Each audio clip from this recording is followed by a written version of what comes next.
les trois clés infaillibles des psaumes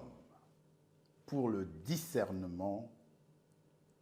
entre le véritable Christ prêché par les apôtres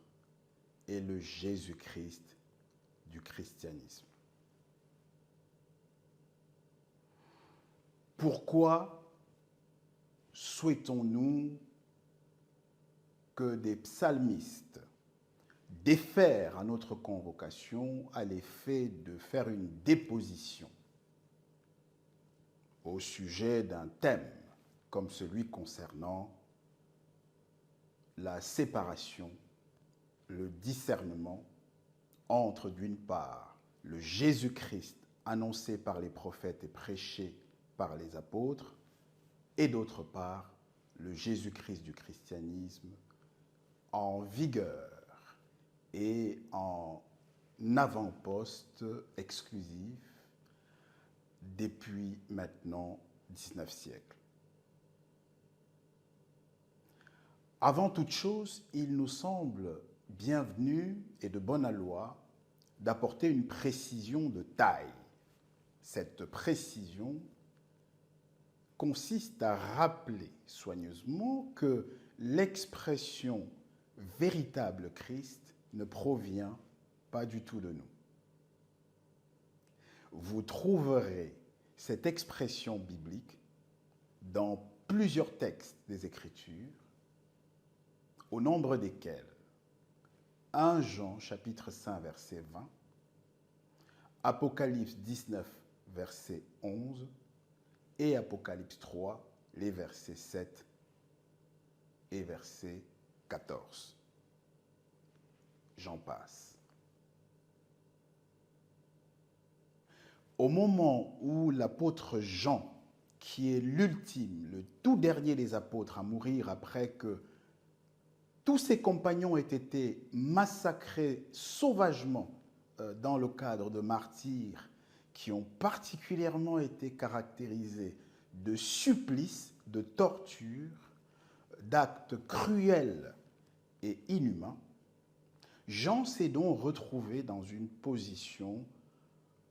stratégique particulière par la force des choses. Il était le dernier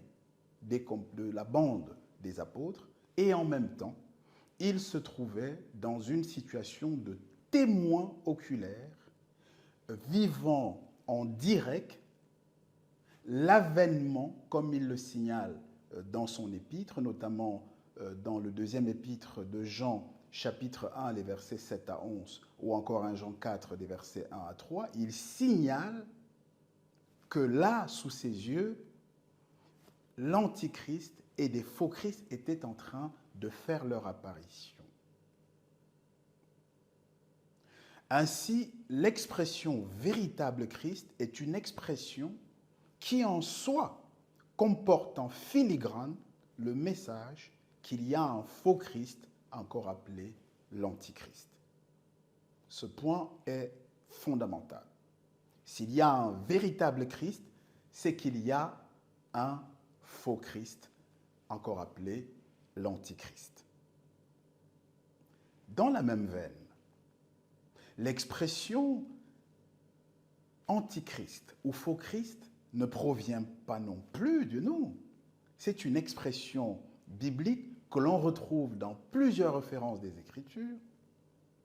au nombre desquelles Matthieu chapitre 24, verset 24, où le véritable Christ lui-même annonce qu'après lui, il y aurait des faux Christ. Christ s'écrivant avec S, donc au pluriel. On retrouve également des avertissements retentissants sous la plume de Paul,